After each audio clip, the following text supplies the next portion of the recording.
Hello guys, आज हम देवी गीत सुनाने जा रहे हैं। अच्छा लगेगा तो लाइक कमेंट करिएगा।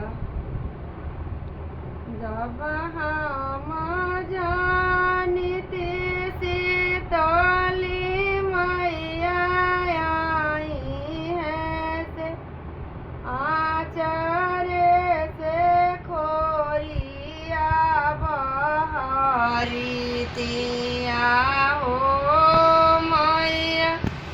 खोरिया ऊपर टेकसी लगाई तिया हो देवी जी टेकसी ऊपर जाजी माडसाई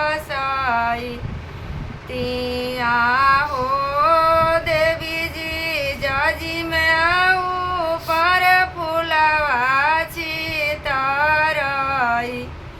तिया हो देवी जी रसे रसे बेनिया डोलाई तिया